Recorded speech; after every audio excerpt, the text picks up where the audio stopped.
10-year-old Marcus Williams was one of those kids who never caused trouble, never demanded attention. He was the kind of boy who sat in the middle row, answered questions when called on, and kept his head down the rest of the time. His mother, Diane, worked double shifts at a diner on the south side, and his father had left when Marcus was just a baby.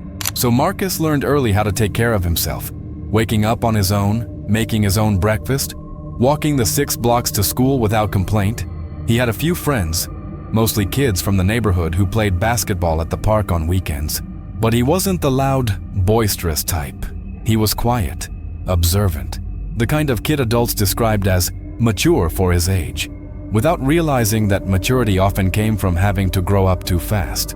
On that particular Tuesday in late October, Marcus left home just like he did every other school day. Diane kissed him on the forehead before heading out to her morning shift, reminding him to be good, to pay attention in class, to come straight home after school. He nodded, grabbed his backpacks, and disappeared down the stairwell of their apartment building. That was the last time she saw him. When Diane returned home that evening, exhausted and aching from hours on her feet, she expected to find Marcus at the kitchen table doing homework or watching cartoons.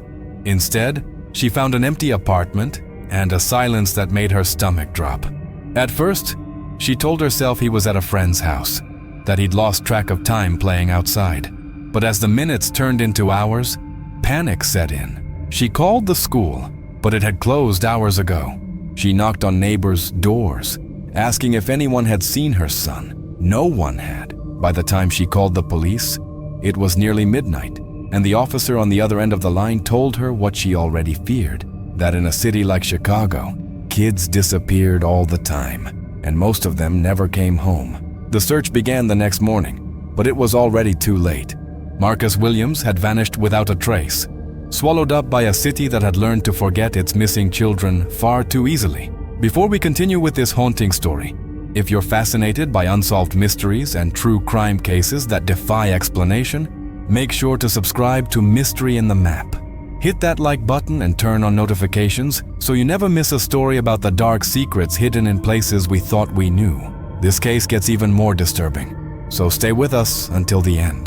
The morning after Marcus Williams was reported missing, Detective Robert Chen arrived at Lincoln Elementary School with a notebook, a thermos of coffee, and the weary expression of someone who had worked too many cases like this one. The principal, Mrs. Henderson, met him in her cramped office, her hands trembling slightly as she pulled Marcus's attendance records from a filing cabinet.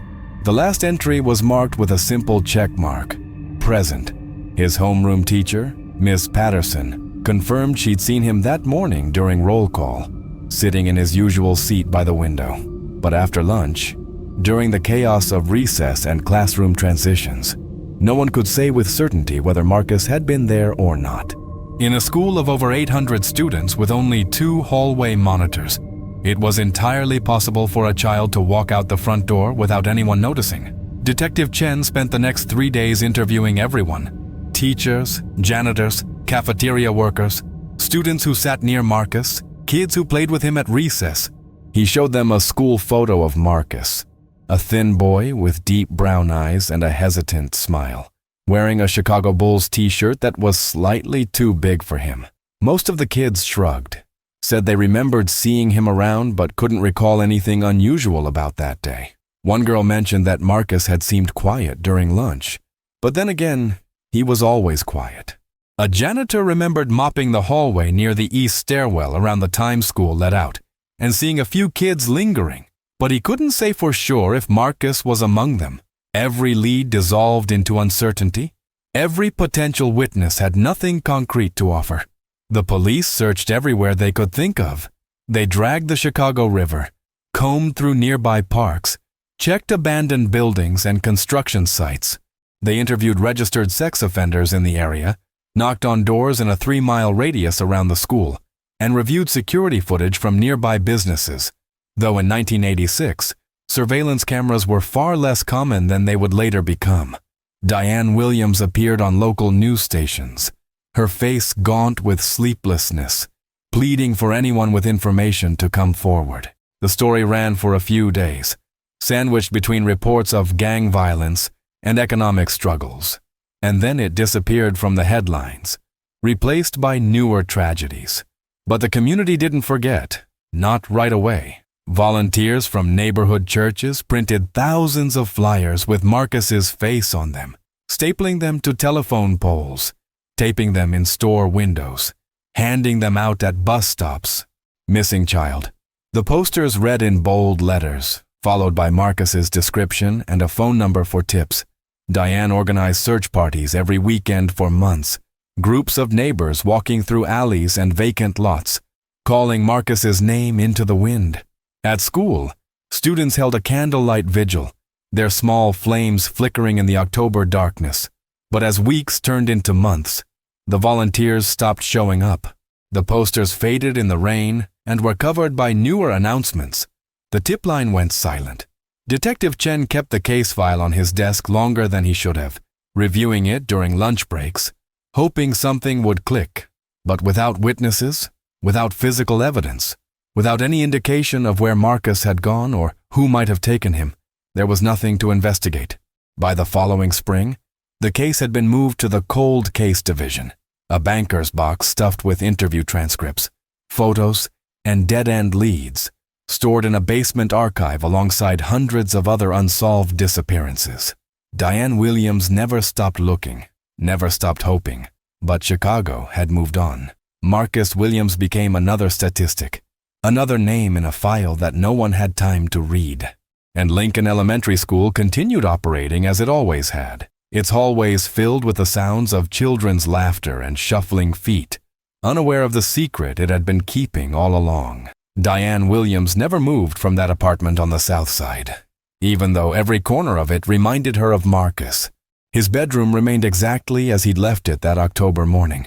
The bed unmade, a half-finished math worksheet on his desk, a poster of Michael Jordan hanging crooked on the wall. She couldn't bring herself to pack away his things, couldn't accept the finality that would represent.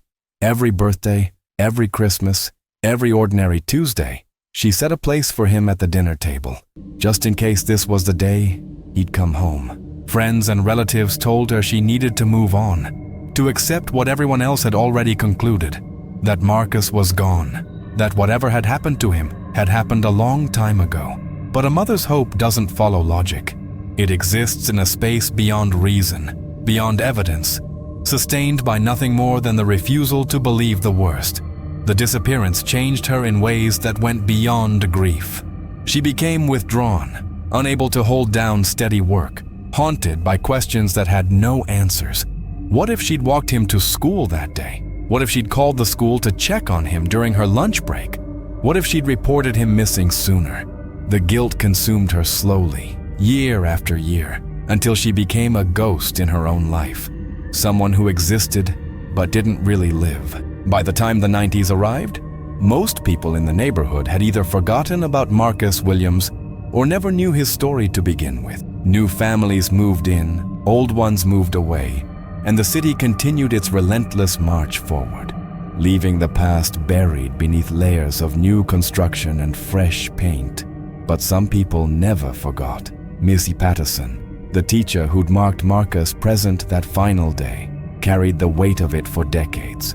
She'd retired in 1995, but even in her 70s, she could still picture him sitting by the window in her classroom, his pencil moving quietly across notebook paper. She'd gone over that day 1,000 times in her mind, trying to remember if she'd noticed anything unusual, any sign that something was wrong. But there was nothing. Just another ordinary school day that had ended in unimaginable tragedy.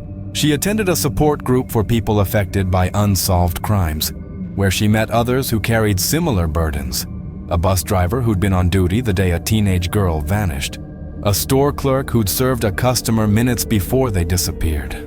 They understood what others couldn't, that you don't have to be related to someone to be haunted by their absence. A few of Marcus's former classmates still thought about him too, though less frequently as the years passed and their own lives took precedence. Sarah Chen, who'd sat 2 rows behind him in 5th grade, sometimes mentioned him when the topic of unsolved mysteries came up at dinner parties. She'd describe how one day there was a boy in her class, and the next day he was gone, and no one really talked about it after that. Her friends would shake their heads, comment on how different things were back then, how much more aware parents were now. But Sarah always felt there was something more to the story, something that didn't quite add up. Marcus hadn't been the type to run away. He didn't have issues at home or problems at school. And if someone had taken him, how had they done it in broad daylight from a building full of people? That question, how could a child disappear from inside a school, haunted everyone who knew the case. Detective Chen, who'd retired in 2003, still thought about it occasionally. He'd worked hundreds of cases in his career, but Marcus Williams was one of the few that truly bothered him. In most missing person cases, there were signs, patterns, explanations. A child who'd run away usually turned up eventually or left some indication of where they'd gone. A child who'd been abducted typically vanished from a vulnerable location, a park, a street corner, somewhere outside the safety of institutional walls. But a child who disappeared from inside a school building during school hours, without anyone seeing anything, that defied logic. The building had been searched top to bottom in those first days. Every classroom, every closet, every storage area examined. If Marcus had been hiding somewhere, they would have found him. If he'd left the building, someone should have seen him go. Unless, of course, there was somewhere they hadn't searched, somewhere that didn't appear on the building plans, somewhere that had been forgotten long before Marcus Williams ever walked through those doors. But in 1986, no one thought to look for hidden spaces. No one imagined that beneath their feet, sealed behind old walls and buried under decades of renovations, the school might be keeping secrets of its own. And so the mystery remained unsolved, the question unanswered, waiting patiently in the darkness for someone to finally ask the right questions and look in the right places. 33 years later, Lincoln Elementary had survived where so many other Chicago public schools hadn't. Budget cuts had closed dozens of institutions across the city. Their buildings sold off to developers or left to decay, but Lincoln endured, a testament to a community that refused to let their neighborhood school disappear. By 2019, however, the building showed its age in ways that could no longer be ignored. The roof leaked during heavy rains, the heating system barely functioned through brutal Chicago winters, and the basement had been deemed structurally unsound, off limits to students and staff for nearly a decade. When the city finally allocated funds for renovations, it felt like a small miracle, a rare investment in a part of town that had learned not to expect much from the government. The construction crew arrived in early September, a team of 8 men led by a foreman named Tommy Vasquez who'd worked on school renovations across the city for 15 years. He'd seen it all: asbestos hidden behind walls, lead pipes that should have been replaced decades ago, ancient boiler systems held together with duct tape and prayer. But there was something about Lincoln Elementary's basement that felt different from the moment they descended those concrete stairs. The air down there was heavy, stale, like opening a tomb that had been sealed for centuries. The fluorescent lights they'd strung up cast harsh shadows across crumbling brick walls and exposed pipes covered in rust. Water damage had left dark stains spreading across the ceiling tiles, and the floor was uneven, cracked in places where the foundation had settled over time. They spent the first week clearing out decades of accumulated junk: broken desks, outdated textbooks, filing cabinets filled with records from the 70s and 80s. It was during the second week, when they began taking measurements to install new support beams, that Carlos Mendoza noticed something odd.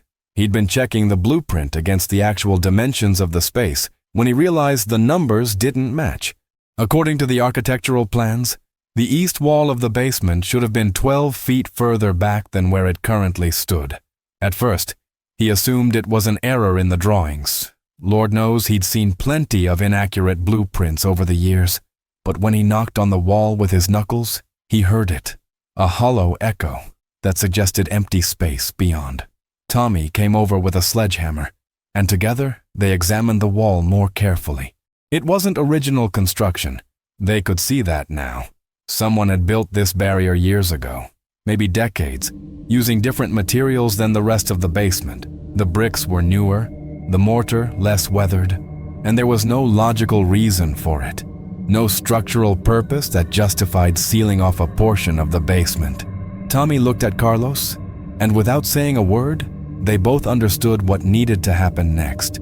Tommy swung the sledgehammer, and the first blow sent cracks spider-webbing across the brick face. 3 more strikes, and a section of the wall collapsed inward, releasing a rush of cold, stagnant air that made both men step back instinctively. They stood there for a moment, staring into the darkness beyond, neither wanting to be the first to look inside. Tommy grabbed a flashlight and shined it through the opening. What he saw made his blood run cold. It was a room, maybe 10 feet by 12, with no windows and a single door that opened into the space they were standing in. A door that had been bricked over from the outside. The walls were painted an institutional green that had faded to something sickly and pale. There was a small wooden desk pushed against one wall. A chair tipped over on the floor beside it. In the corner sat a portable heater that looked like it hadn't worked in 30 years. And scattered across the concrete floor were items that didn't belong in a sealed basement room. A child's backpack, a Chicago Bulls t-shirt, a worn sneaker lying on its side. The crew gathered around the opening, their voices hushed as they tried to process what they were seeing. Someone suggested it might have been a storage room, sealed up and forgotten during a previous renovation. But that didn't explain the items inside, didn't explain why anyone would brick over a door from the outside, trapping everything within. Tommy's hand shook as he pulled out his phone and dialed 911. The dispatcher asked him to repeat himself twice, because what he was saying didn't seem to make sense. A hidden room in a school basement, sealed for decades, with signs that someone had been inside. But Tommy knew what he'd found, even if he didn't want to believe it. This wasn't just a forgotten storage space. This was a crime scene, and whatever had happened in that room, it had been hidden in the darkness for more than 3 decades, waiting for someone to finally tear down the walls and let the light back in. The police arrived within 20 minutes, followed shortly by forensic investigators in white protective suits, who moved through the basement with methodical precision. They photographed everything before anyone was allowed to enter the hidden room, documenting the hole in the brick wall, the angle of the flashlight beam cutting through decades of darkness, the dust particles suspended in air that hadn't circulated since the Reagan administration. Detective Lisa Morrison, who'd worked cold cases for the Chicago PD for 8 years, was the first to step through the opening. She'd read about cases like this, hidden rooms where victims had been kept, secret spaces that existed right under everyone's nose. But she'd never actually encountered one. The temperature inside was noticeably colder than the rest of the basement, and there was a smell she couldn't quite identify, something musty and organic that spoke of long decay and forgotten time. Her flashlight moved slowly across the space, cataloging every detail. The walls were bare except for that faded green paint. No windows, no ventilation system visible, just concrete and brick and the crushing weight of earth pressing down from above. The desk against the far wall was small, child-sized, the kind you'd find in an elementary school classroom. Its surface was scarred with scratches and what looked like attempts at carving words or shapes into the wood, though time had rendered them illegible. Next to the desk lay a spiral notebook, its pages swollen with moisture and age. The writing inside reduced to ghost impressions that would require careful laboratory analysis to decipher. Scattered around the notebook were broken crayons, their waxy surfaces dulled and cracked. Colors that had once been bright, now muted into shades of gray and brown. But it was the backpack that made Detective Morrison's breath catch in her throat. It sat propped against the wall near the overturned chair, a faded blue JanSport with cartoon characters on it that she recognized from her own childhood, characters that hadn't been popular since the mid-'80s. She crouched down beside it, careful not to touch anything, and saw that someone had written a name on the fabric tag in permanent marker. The letters were faded but still legible. M. Williams, Marcus Williams. The boy who disappeared from this very building 33 years ago, whose case file she'd actually reviewed just 6 months earlier during a cold case initiative. She'd assumed, like everyone else, that he'd been taken from the school, that he'd walked out those front doors and into the hands of whoever had abducted him. It had never occurred to her, to anyone, that he might have never left at all. The forensic team worked through the night, carefully collecting evidence and photographing every inch of the room. They found more items that painted a picture of unimaginable horror. A thin blanket bunched in the corner, stained and deteriorating. A plastic cup that still contained residue of what appeared to be water. Wrappers from granola bars and crackers. Brands that hadn't been manufactured in decades. On the desk, they discovered textbooks from the 1985-1986 school year.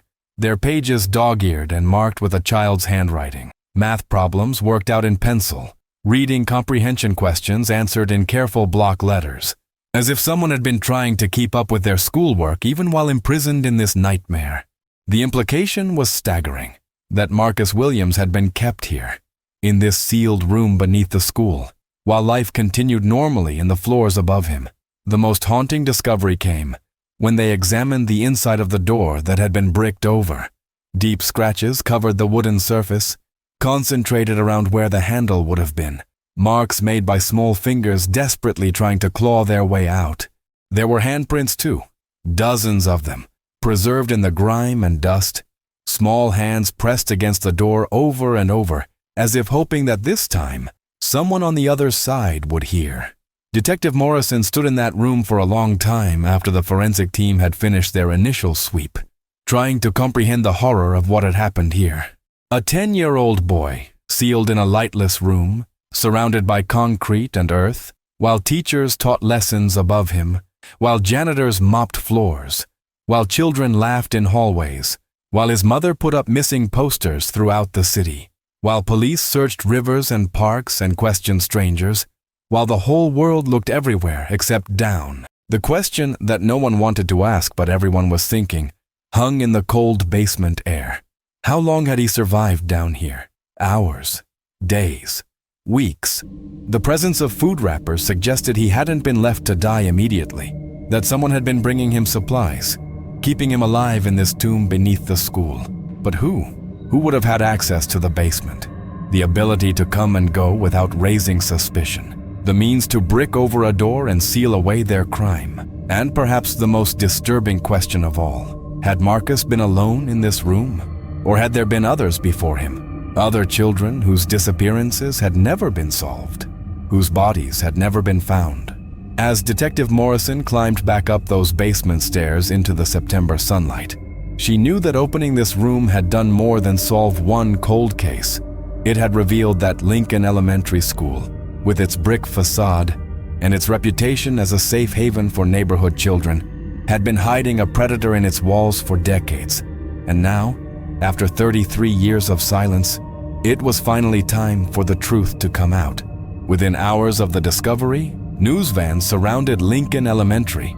Their satellite dishes pointed toward the sky like mechanical flowers seeking sunlight. Reporters stood on the sidewalk where Marcus Williams had walked to school for the last time, delivering breathless updates to cameras while neighbors gathered behind police barricades, their faces a mixture of shock and horror. How could this have happened? How could a child have been imprisoned beneath their feet for 33 years without anyone knowing? The story spread across social media like wildfire. True crime enthusiasts and armchair detectives dissecting every detail, constructing elaborate theories about what had happened in that hidden room and who was responsible. But while the internet speculated wildly, the actual investigators worked with grim determination to uncover the truth, knowing that somewhere in the school's history lay the answer to a question that had haunted Chicago for more than 3 decades. The first and most obvious theory focused on school employees. Detective Morrison pulled personnel records going back to 1986, creating a list of everyone who'd worked at Lincoln Elementary during the time of Marcus's disappearance. There were janitors who'd had access to every room in the building, maintenance workers who knew the layout of the basement better than anyone, teachers who could have lured a trusting student away from his classroom without raising suspicion. The list was depressingly long, over 40 people who'd had both opportunity and access. Many were dead now, claimed by age or illness or the various tragedies that accumulate over 3 decades. Others had moved away, scattered across the country, living quiet retirement lives until detectives showed up at their doors with questions about events from another lifetime. One name kept appearing in multiple contexts: Gerald Hutchins, the head janitor from 1982 to 1989. Former staff members remembered him as a quiet man who kept to himself, someone who arrived before dawn and often stayed late into the evening. long after teachers and students had gone home. He'd had master keys to every room in the building, including the basement, and his job required him to patrol the hallways throughout the day, checking on maintenance issues and cleaning up after students. He would have known the building's layout intimately, would have understood which areas were rarely visited, which spaces existed outside the normal flow of school life. When investigators tracked down his last known address, they found he'd died in 2003 from liver failure, taking whatever secrets he might have held to his grave. His daughter, now in her 50s, tearfully insisted her father had been a good man who loved children, but she couldn't explain why his signature appeared on maintenance logs, indicating he'd worked on basement renovations in late 1986, renovations that coincidentally occurred just weeks after Marcus Williams disappeared. The second theory was darker, more institutional in its implications. Some investigators suggested that the hidden room might have been used by multiple perpetrators over the years, a secret space known to a select group who exploited their positions of authority. This theory gained traction when researchers discovered that Lincoln Elementary wasn't the only Chicago public school from that era with architectural inconsistencies. At least 3 other schools had basement areas that didn't match their official blueprints, spaces that had been modified or sealed during various renovation projects throughout the 80s and 90s. Could there have been a network of predators working within the school system, using these hidden spaces for unspeakable purposes? The thought was almost too horrible to contemplate, but investigators couldn't ignore the possibility. They began cross-referencing unsolved missing children cases with schools that had undergone basement renovations during the same time period, looking for patterns that might reveal a larger conspiracy. But the third theory was perhaps the most chilling because it suggested deliberate, long-term concealment by people who knew exactly what they were hiding. The brick wall that had sealed Marcus's prison hadn't been a hasty construction. It had been built with skill and care, designed to look like original architecture to anyone who might glance at it. The mortar had been carefully matched to surrounding walls, the bricks selected to blend in with the basement's existing structure. This wasn't the work of someone panicking and trying to cover up a crime in the moment. This was methodical, planned, executed by someone who understood construction and had the time and resources to do it properly. More disturbing still, maintenance records from 1987 showed that a full basement inspection had been conducted by city building inspectors, and they'd signed off on everything without noting any irregularities. Had they simply missed the false wall, or had someone paid them to overlook it? Former Chicago Alderman Richard Kowalski, who'd served the district that included Lincoln Elementary from 1984 to 2002, granted an interview to the Tribune in which he made explosive allegations. He claimed that in the late 80s, there had been whispers among city officials about inappropriate conduct at several public schools, but that investigations had been quietly shut down to avoid scandal. According to Kowalski, powerful people within the school board and city government had worked to suppress information that might have damaged Chicago's reputation or cost them their positions. He couldn't prove his claims. Convenient, skeptics noted. But his statements added fuel to growing public suspicion that Marcus Williams' death hadn't just been covered up by his killer, but by a system that valued its own preservation over justice for a missing child. The Chicago Police Department held a press conference 5 days after the discovery, but it raised more questions than it answered. Detective Morrison stood at the podium, her face carefully neutral as she confirmed that remains had been found in the hidden room and that dental records were being used to verify identity. She acknowledged they were investigating multiple persons of interest, but couldn't provide names or details without compromising the investigation. When reporters pressed her on whether school administrators had known about the room, whether there had been a cover-up, whether other children might have been victimized in similar ways, she repeated the same practiced phrases about ongoing investigations and not wanting to speculate.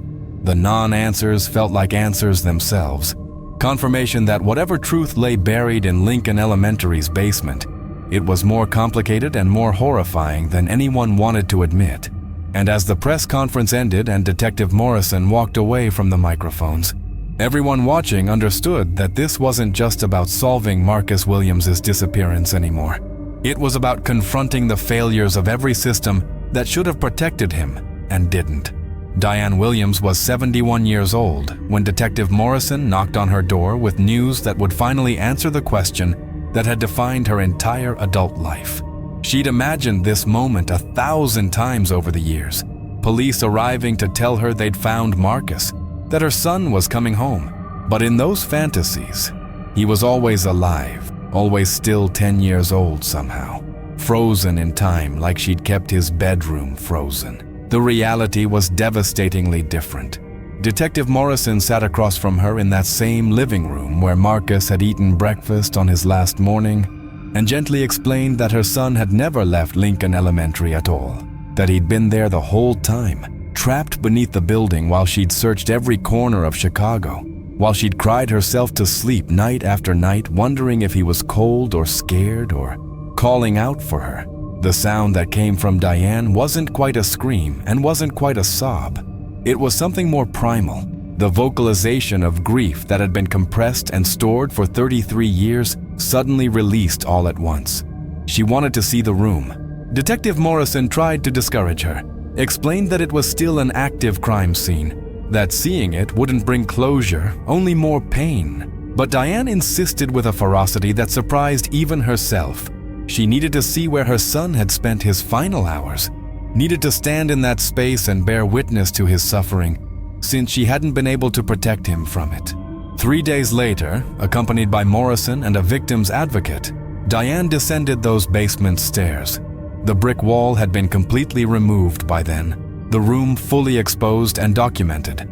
She stood at the threshold, her hand gripping the door frame for support, and looked at the small desk with its carved surface, the faded backpack with her son's name on it, the scratches on the door where he'd tried desperately to escape.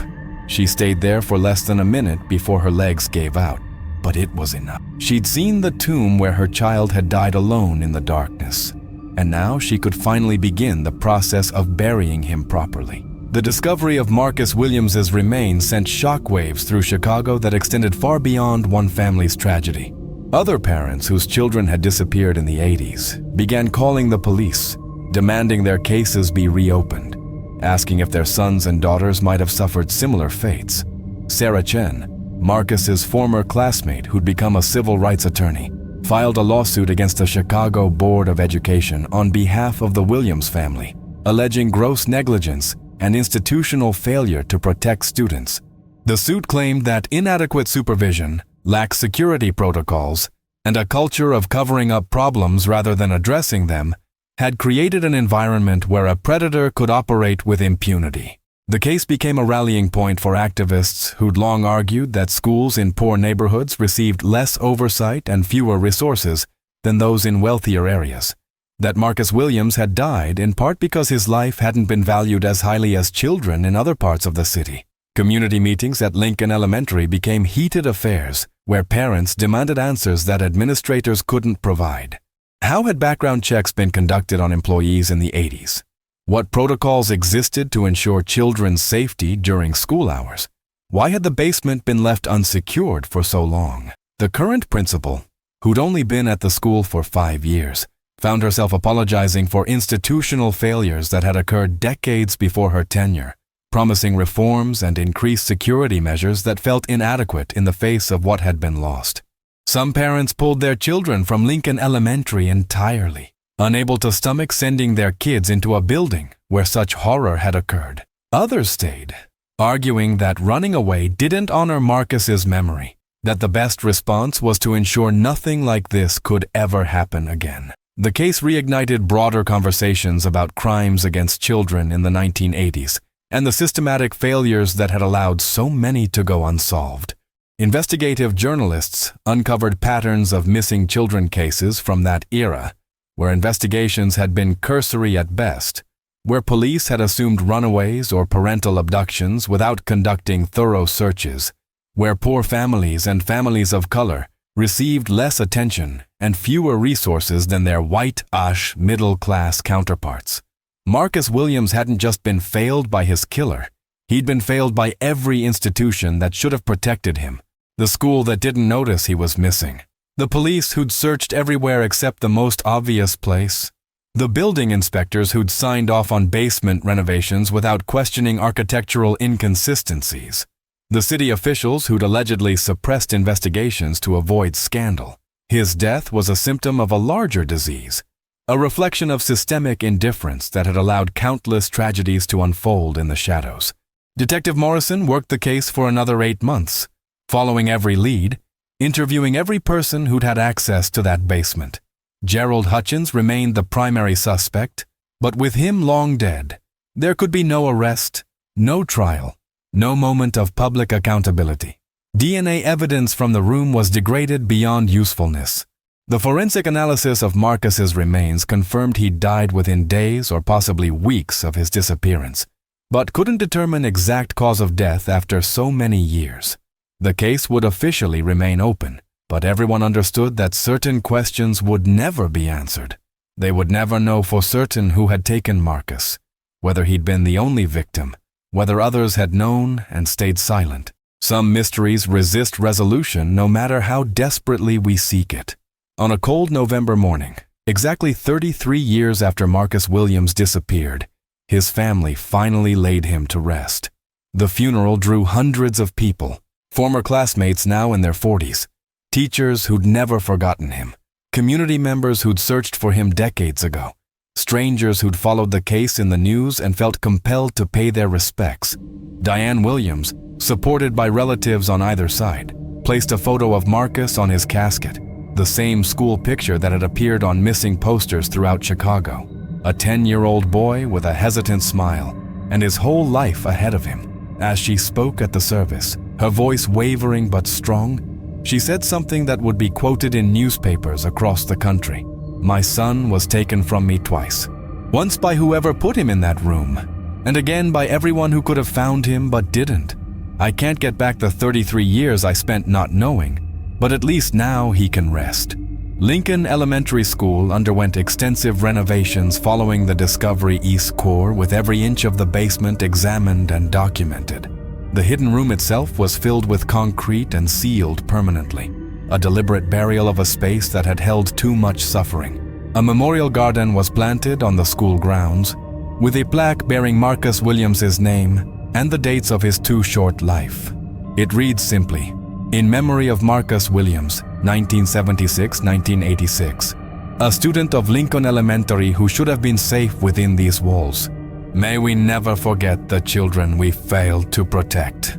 The school now has security cameras in every hallway, strict sign-in procedures for all visitors, and protocols requiring immediate notification if any student is unaccounted for during school hours. Measures that came 33 years too late for Marcus, but might save other children in the future. The legacy of this case extends beyond one school, beyond one city, beyond one tragic disappearance. It forced uncomfortable conversations about institutional accountability, about how easily crimes can be concealed when people choose not to look too closely, about the children who slipped through society's cracks because no one valued them enough to catch them when they fell. Some mysteries are meant to stay buried, hidden beneath layers of concrete and bureaucracy and collective amnesia. But the truth has a weight to it, a persistence that time cannot fully erase. It waits in the darkness, patient and immutable, until someone finally tears down the walls and lets the light back in. Marcus Williams spent 33 years behind a false brick wall, forgotten by everyone except his mother. But in the end, the walls came down. They always do. And when they fall, the truth emerges. Terrible, devastating, undeniable. A reminder that the past is never really past, that justice delayed is not justice denied forever, and that sometimes the answers we seek have been right beneath our feet all along, waiting for someone brave enough to look.